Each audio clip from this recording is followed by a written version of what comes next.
He was a ray of sunshine. He had a short life, but was a loving son and a good friend, a dear one, a beloved. He was, and he is, important. He turned sadness into laughter. He never complained.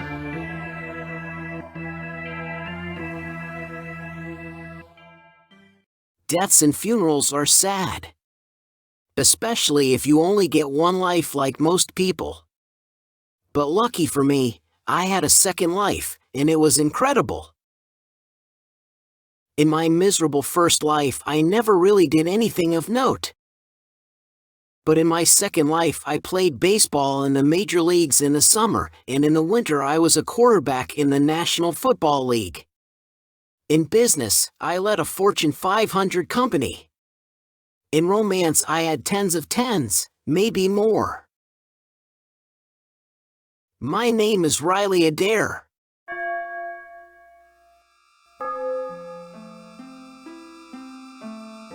You are probably saying that you never heard of Riley Adair. Well, that may be true, but it is also true that I did everything that I said I did and more. Much more. You will understand when you hear about my first life. Welcome to Bill Russo's Short Story Theater. Today's play is the story of Riley Adair. Born in Boston, he was a young boy of considerable promise, but his life was cut short by a car accident. That is to say, his first life was ended prematurely, but luckily for him, he was given a second life. And in that encore existence, he reached for the sky and filled his arms with fluffy white clouds and rode them back down to earth. Riley Adair Part 2 was the epitome of success. Whatever he tried, he easily mastered. From business to baseball, and from love to football, Riley Adair reached for the stars and grabbed them by the bucketful. Well, this is Riley again. You've been told that my second life was spectacular, but my first life was a melancholy existence for sure. Not the first 10 years. They were okay. I was a normal boy. Played baseball in summer and football in the fall, went to a regular school, teased the girls in the hall, had a goldfish and a spotted dog named Doll. Put quarters in video games down at the mall. I even put pennies on the railroad tracks so they get flattened into little coppery pancakes. That wonderful life came to an end one day after school. It was just 1 month after my 10th birthday. My mother was driving me to my trumpet lesson. We were driving along Route 95 from Boston, heading down to Bridgewater where my trumpet teacher lived. He was one of the top players in the state. And was recommended to me and my mom by our cousin, Tommy Shaw, who played trombone in the house band at Blinstrub's, the #1 supper club in Beantown. Thanks for taking me to my trumpet lesson, Mom. I don't mind taking the bus, but it sure is quicker when you take me. Riley, I would take you every day if I could. But I usually can't leave work in the afternoons. But this week, we are slow, so the boss let me take the afternoon off. While you're at your lesson, I'm going to go over to Bridgewater State College and get some information about this school. It might be one of the places you will be interested in checking out when the time comes. Mom, I'm only 10. That won't be for a long time yet.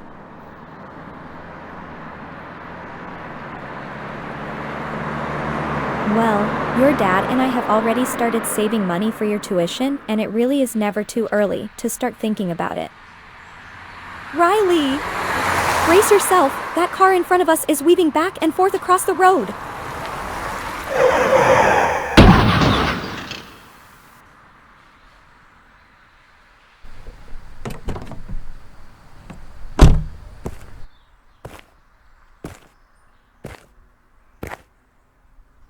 Hey, you two in there okay?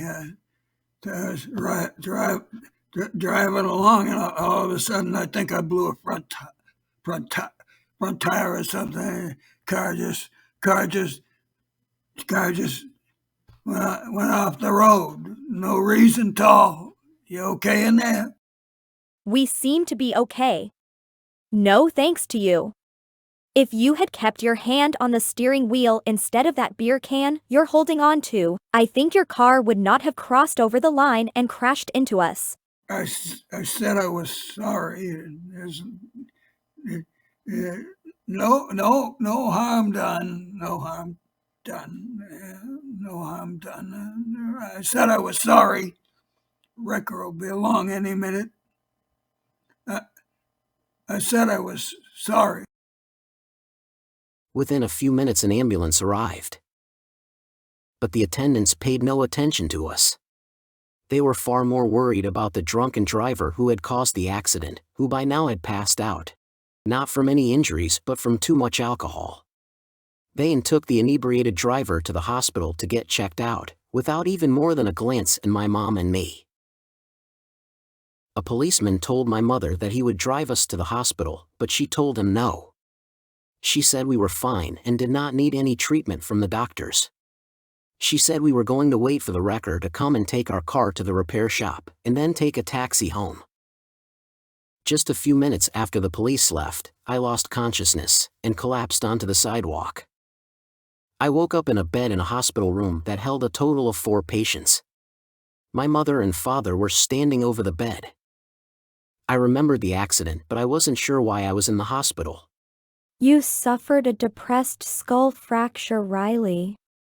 You've been unconscious, but it looks like you are going to be okay. Mom, was your car wrecked? How bad is the damage? Has the tow truck picked it up yet? Yes, the wrecker came and brought it to the shop. It's all fixed now, just as good as new. That's pretty fast service, Mama. They fixed it in just 1 day. No, Riley, it was not fixed in a day. You've been here for 2 weeks, Riley. The doctor says that you might have to stay here a couple more, before you can come home.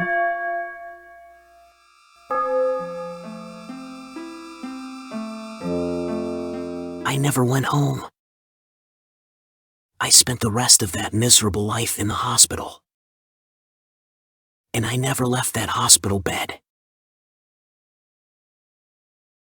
At least not in that first life.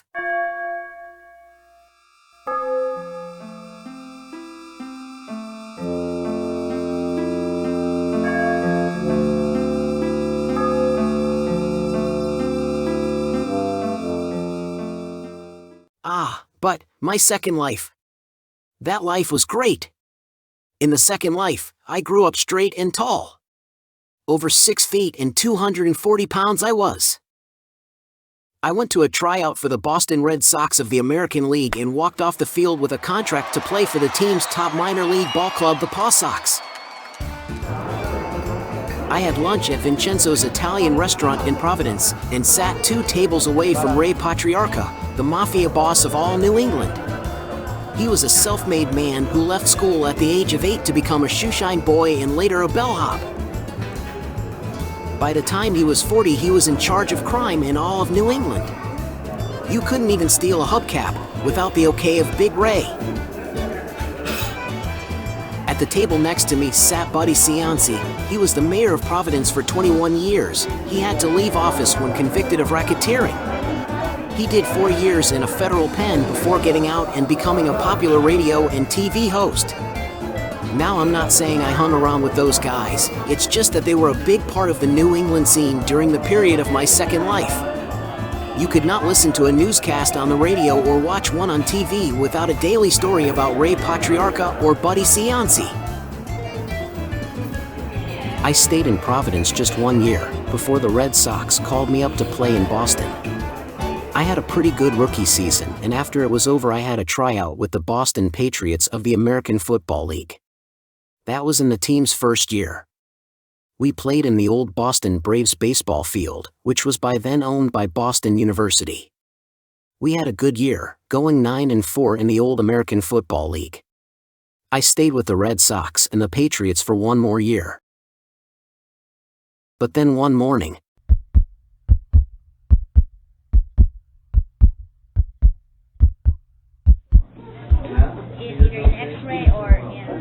Let me call the kitchen. Hey, somebody go get the doctor!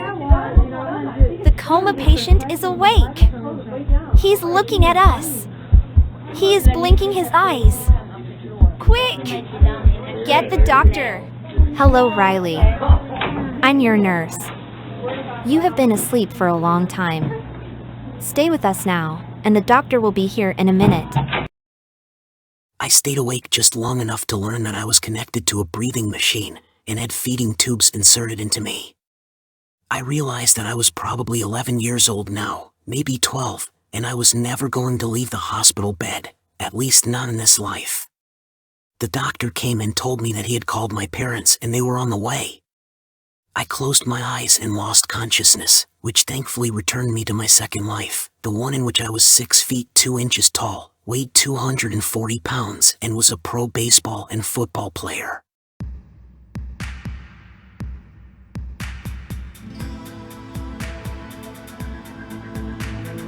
I played professional baseball and pro football for 5 years, just long enough to accumulate a sizable fortune. Then I retired, fell in love, and got married. I was living a storybook life. As time went by, we had 2 children, a girl and then a boy. The girl is 17 now and heading off to college. Riley Jr. is 16 and he's the quarterback on the high school football team and the star pitcher on the baseball team. We moved to South Florida, mostly so that Riley Jr. can play baseball and football 12 months a year. Soon, we will have to fly back to Boston though, because our daughter Mary Ellen is going to start her freshman year at Harvard University.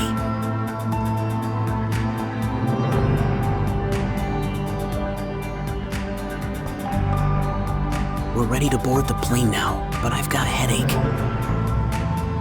My wife is worried. I can see that she's talking to me, but I can't hear what she's saying.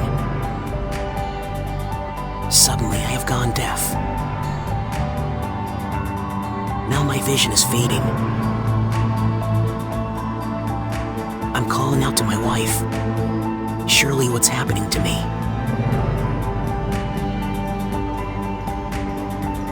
Shirley.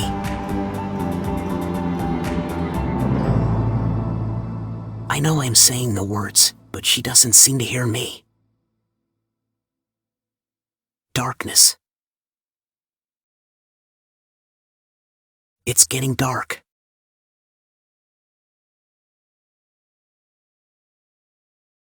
I can't see anything.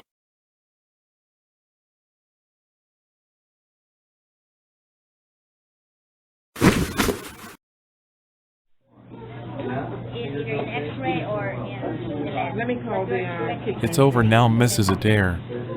We have disconnected the life support systems that have kept your son alive, but in a vegetable state for the last 25 years. We had to disconnect. The monitor showed that your son has had no brain activity for the last 7 days. He literally was a living vegetable with no thoughts and no feelings. He's much better off now, Mrs. Adair. Thank you, doctor. I understand what you're telling me.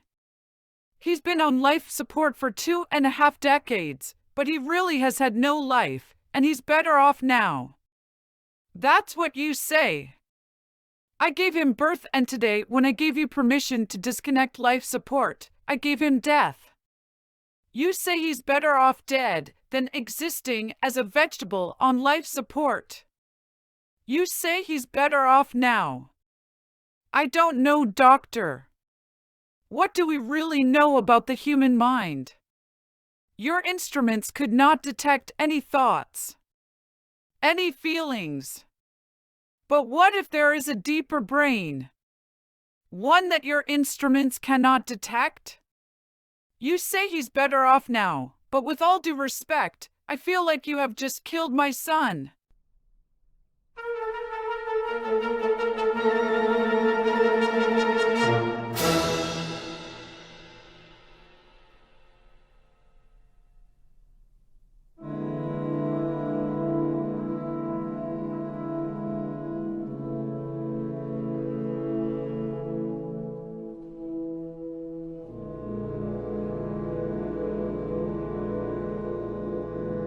What about you, dear friend? What do you think? Is there a mind beneath the mind? Is a mind still alive, even though it does not show any readings on the doctor's instruments? People have been known to wake up from comas even after many years of minimal brain activity. In 1984, a man named Terence Wallace woke up from a coma that lasted just 30 days short of 19 years. Did the doctor pull the plug on Riley Adair too soon? I wonder. You've been listening to The Second Life of Riley Adair, written by the producer and director of Short Story Theatre Bill Russo. Short Story Theatre is based on the Spreaker network and can be heard on all podcast sites from Amazon and Apple, to the letter Z. This is Basil Nightingale speaking. Thanks for being with us, and please come back again soon. Won't you?